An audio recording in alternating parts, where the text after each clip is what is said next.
Welcome to math special classes. मैं रंजीत आप लोगों को मैथ स्पेशल क्लास में वेलकम करता हूं, स्वागत करता हूं। इससे पहले की क्लास में हम लोगों ने पृष्ठीय क्षेत्रफल और आयतन क्षेत्रमिति को समाप्त किया हूं। आज एक नया चैप्टर स्टार्ट करने वाला हूं और नया चैप्टर का नाम है कोऑर्डिनेट ज्योमेट्री, निर्देशांक ज्यामिति। आज हम इसका कुछ बेसिक और फॉर्मूला के बारे में आप लोगों को बताएंगे। उसके बाद अगले वीडियो से हम इसका एक्सरसाइज स्टार्ट करेंगे, क्वेश्चन करेंगे और इसका हम बहुत ही जड़ से स्टार्ट करने वाले हैं, जीरो से। तो देखिए कोऑर्डिनेट ज्योमेट्री, सबसे पहले देखिए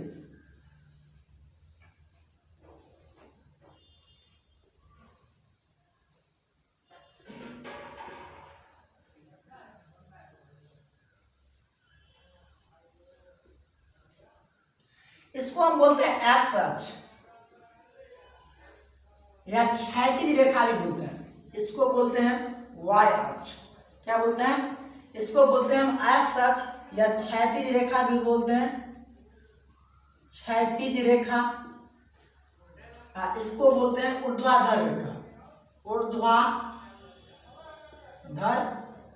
रेखा। देखिए, और जहां पे एक्स अक्ष और वाई अक्ष इंटरसेक्ट करता है, मतलब कटता है, उसको हम बोलते हैं मूल बिंदु। क्या बोलते हैं? मूल बिंदु। और मूल बिंदु का कोऑर्डिनेट जो होता है वो 0 0 होता है। क्या होता है? मूल बिंदु का कोऑर्डिनेट 0 0 होता है। देखिए इसमें इसको हम चतुर्थांश फर्स्ट बोलते हैं, चतुर्थांश प्रथम, यानी प्रथम चतुर्थांश बोलते हैं। ये चतुर्थांश सेकंड, ये चतुर्थांश थर्ड और ये चतुर्थांश फोर्थ होता है। तो देखिए इसमें होता है चतुर्थांश फर्स्ट में प्लस प्लस, इसमें होता है माइनस प्लस, इसमें होता है माइनस माइनस, इसमें होता है प्लस माइनस। और एक चीज याद रखिएगा आप लोग कि जब हम कोऑर्डिनेट लिखते हैं, किसी भी पॉइंट का कोऑर्डिनेट लिखते हैं, तो सबसे पहले एक्स का वैल्यू लिखते हैं, उसके बाद वाई का वैल्यू। ये याद रखिएगा। तो हर चतुर्थांश फर्स्ट ये हुआ जिसमें क्या होता है प्लस प्लस होता है, दूसरा चतुर्थांश ये हुआ जिसमें माइनस प्लस होता है, तीसरा चतुर्थांश ये हुआ जिसमें माइनस माइनस होता है, और चौथा चतुर्थांश ये हुआ जिसमें क्या होता है प्लस माइनस होता है। तो क्वेश्चन कैसे आएगा वो आप लोगों को हम बताते हैं। पहले इसको आप लोग नोट कर लीजिए। देखिए क्वेश्चन ऐसे आएगा कि 2 - 3 किस चतुर्थांश में स्थित है। क्या आएगा कि 2 - 3 किस चतुर्थांश में स्थित है। आपको दे देगा ऑप्शन ए चतुर्थांश 1, बी दे देगा चतुर्थांश 2, सी दे देगा चतुर्थांश 3 और डी दे देगा चतुर्थांश 4। आप लोगों को ठीक करना है इसमें कौन सा है। तो सबसे पहले हम देखिए अंक कोई भी रह सकता है, अंक जो है 2 के बदले में 5 भी रह सकता है, 10 भी रह सकता है, उससे हमें कोई फर्क नहीं पड़ता। इसका चिन्ह हम देखेंगे। क्या देखेंगे? चिन्ह देखेंगे। तो देखिए ये प्लस है, नहीं कुछ इसके पीछे है तो प्लस है, ये माइनस है, तो प्लस और माइनस। अब ये हमें बताइए कि प्लस माइनस किस में आता है? Plus minus. तो प्लस और माइनस आप लोग देख सकते हैं किस में आता है? चतुर्थांश 4 में। तो इसका आंसर क्या हो जाएगा? चतुर्थांश 4। देखिए इसी तरह से और क्वेश्चन आ सकता है, क्वेश्चन और आ सकता है। जैसे देखिए इसको बोलेगा -4 - 5 किस चतुर्थांश में आता है। तो आप देख लीजिए दोनों में माइनस है, तो माइनस माइनस किस में आता है? थर्ड में आता है। तो आप थर्ड को ठीक कर लीजिएगा। मतलब हमें अंक से कोई मतलब नहीं है, उसका हमें केवल क्या देखना है?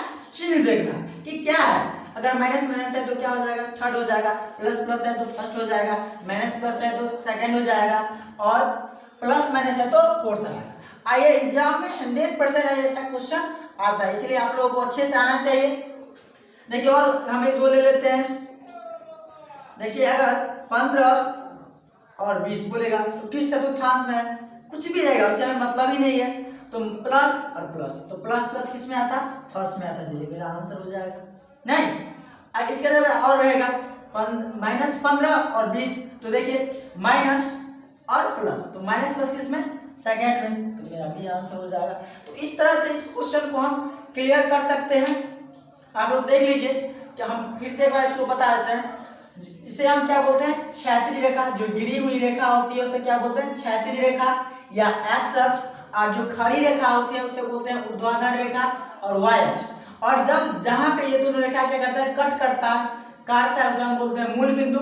मूल बिंदु का कोऑर्डिनेट क्या होता है, 0 0। यहाँ से हम स्टार्ट करते हैं, इसको हम चतुर्थांश फर्स्ट बोलते हैं, जिसमें क्या होता है, प्लस प्लस होता है। इसको चतुर्थांश सेकंड बोलते हैं, जिसमें क्या होता है, माइनस प्लस होता है। इसको चतुर्थांश थर्ड बोलते हैं, जिसमें क्या होता है, माइनस माइनस होता है। और इसको चतुर्थांश फोर्थ बोलते हैं, जिसको हम क्या बोलते हैं, प्लस है। क्वाड्रेंट भी इसको बोला जाता है अंग्रेजी में, तो आप लोग याद रखिएगा, क्वाड्रेंट फर्स्ट, इस तरह से। तो आप लोग इसे एक बार नोट कर लीजिए, उसके बाद हम चलेंगे आगे कुछ बेसिक की ओर। ओके, आप लोग नोट कर लिए होंगे। आगे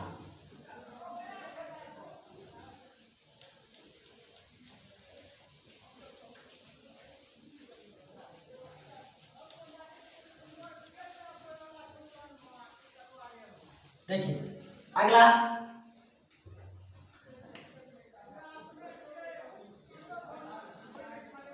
यहां पे देखिए वही चीज हम फिर से एक बार ड्रॉ किए हैं। ये x है, ये x डैश है, ये y है, y डैश है।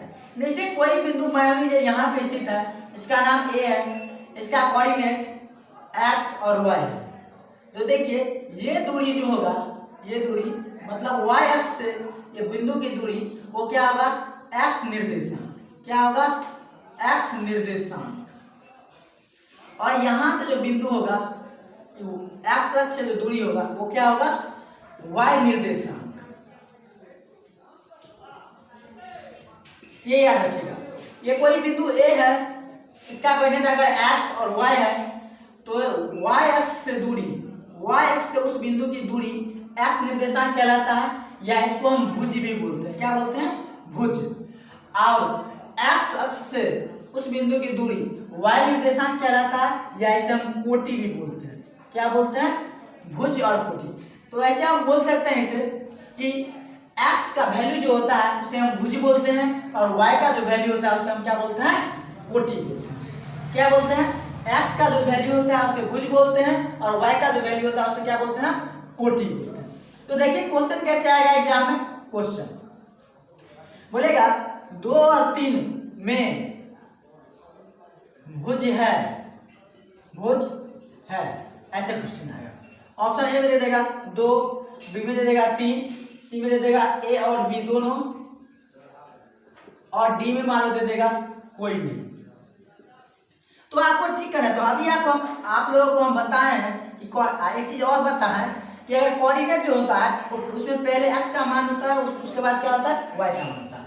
हम आप लोगों को बताए हैं कि x का जो वैल्यू होता है वो क्या होता है, भुज होता है। तो x का वैल्यू इसमें क्या है, 2, तो वही भुज बोल रहा है हमें, तो इसका आंसर कितना हो जाएगा, 2।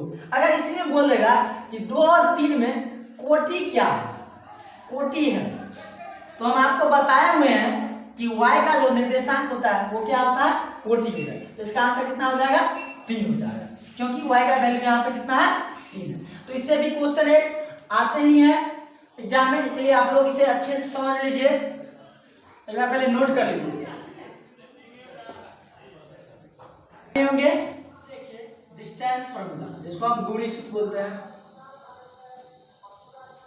डिस्टेंस फार्मूला, इसी को हम क्या बोलते हैं, दूरी सूत्र। इसमें देखिए कोई पॉइंट A यहाँ पे है, इसका कोऑर्डिनेट x1 y1 है, और कोई पॉइंट यहाँ B है, इसका कोऑर्डिनेट x2 y2 है। तो हमें क्या निकालना है, हमें फाइंड करने के लिए बोलेगा ए बी की दूरी क्या होगी, यहाँ से यहाँ तक इसकी डिस्टेंस क्या होगा, तो हमें फाइंड करना है डिस्टेंस। इसके लिए फॉर्मूला होगा ए बी बराबर √√a x2 माइनस x1 का whole square plus y1 minus y2 minus y1 का होल स्क्वायर। तो इसे हम क्या बोलते हैं? दूरी सूत्र। अब देखिए इसी बिंदु में ये a है, ये x और y है, और दूसरा अगर मान लीजिए एक मूल बिंदु आ जाए b जिसका कोऑर्डिनेट 0 0 है, तब क्या दूरी सूत्र से होगा? तो हो जाएगा, इसके लिए फॉर्मूला होता है root under X square plus Y square. हमें दूरी निकालना हो, उसमें से दो बिंदु होता है, उसमें से अगर एक बिंदु मूल बिंदु है तो इसके लिए फॉर्मूला ये होता है ए बी बराबर root under X square plus Y square. अगर एक बिंदु उसमें क्या हो, मूल बिंदु हो। तो आप लोग इसे नोट कर लीजिए। ओके, आप लोग नोट कर लिए होंगे। अगला है विभाजन सूत्र।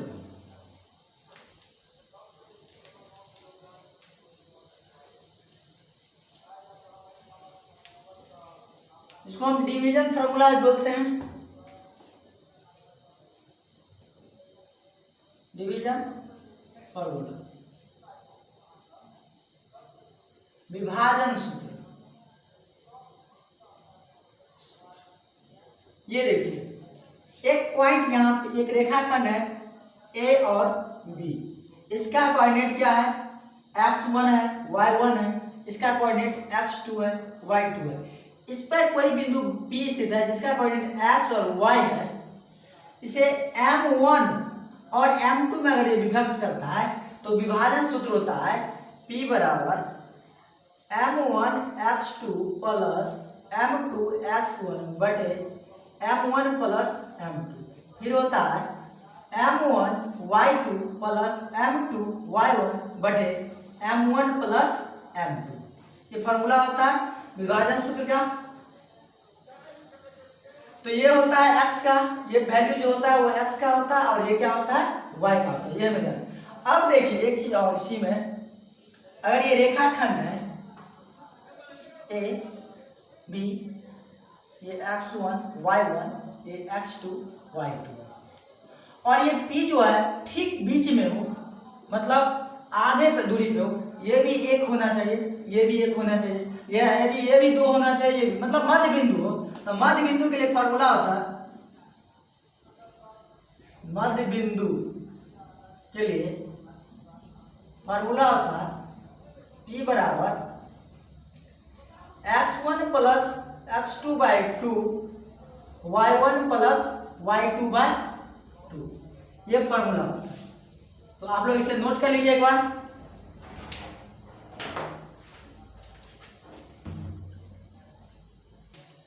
डिवीजन या ऐसे कि सेक्शन फॉर्मूला भी बोला जाता है। क्या? Section formula. आप लोग याद रख लीजिएगा, आप लोगों के बुक में ये सेक्शन करके दिया होगा, वैसे डिवीजन फॉर्मूला भी इसे बोला जाता है। तो आप लोग नोट कर लिए होंगे, हम इसे मिटा रहे हैं।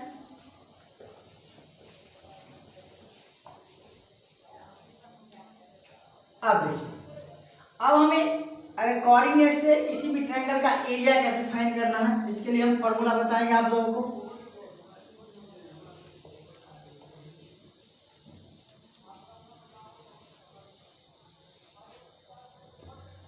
ये देखिए कोई ट्रायंगल है ए बी सी, इसका कोऑर्डिनेट है x1 y1, इसका कोऑर्डिनेट है x2 y2, इसका कोऑर्डिनेट है x3 y3। आज हमें ये एरिया फाइंड करने के लिए बोला जाएगा। इसका एरिया क्या होगा? तो देखिए त्रिभुज ABC का क्षेत्रफल बराबर होता है 1/2 x1 लेंगे तो इसको y2 minus y3 plus x2 लेंगे तो y3 minus y1 plus x3 y1 minus y2। ये क्या होता है? इसका फॉर्मूला होता है। लेकिन एक चीज ये याद रखिएगा, संरेखी मतलब होता है अगर तीनों बिंदु संरेखी के लिए, अगर तीनों बिंदु एक ही रेखा पे हो उसे हम संरेखी बोलते हैं, ए बी सी। तो इसका छतफल इस केस में क्या हो जाता है, 0 हो जाता है। क्या हो जाता है इस केस में, इसका छतफल 0 हो जाता है। तो इसके लिए फॉर्मूला होता है, अगर ऐसे निकालेंगे तो लिखेंगे त्रिभुज एबीसी का क्षेत्रफल बराबर 0। मतलब इसका फॉर्मूला ये हो जाएगा वही, तो देखिए 1/2 x1 y2 minus y3 plus x2 y3 minus y1 plus x3 y1 minus y2 बराबर 0। अब 1/2 को इधर ले जाएंगे तो 0 हो जाएगा। तो मेनली हमें यही रखना है। कभी ऑब्जेक्टिव में पूछ देता है कि त्रिभुज के केंद्रक का निर्देशांक क्या होगा। केंद्रक का निर्देशांक तो होता है x1 plus x2 plus x3 बटे 3, फिर y1 plus y2 plus y3 बटे 3। यही क्या होता है केंद्रक का। तो बहुत ही इंपॉर्टेंट है ये, तो आप लोग इसे भी नोट कर लीजिए और याद कर लीजिएगा। तो आप लोग एक बार इसे नोट कर लीजिए। ओके, आप लोग ये नोट कर लिए होंगे। तो इस तरह से हम आज निर्देशांक ज्यामिति का बेसिक कंसेप्ट और फॉर्मूला क्लियर कर लिए। अब अगले वीडियो से हम एक्सरसाइज स्टार्ट करेंगे। तो हम लोग फिर मिलेंगे अगले वीडियो में। तब तक के लिए बाय, टेक केयर।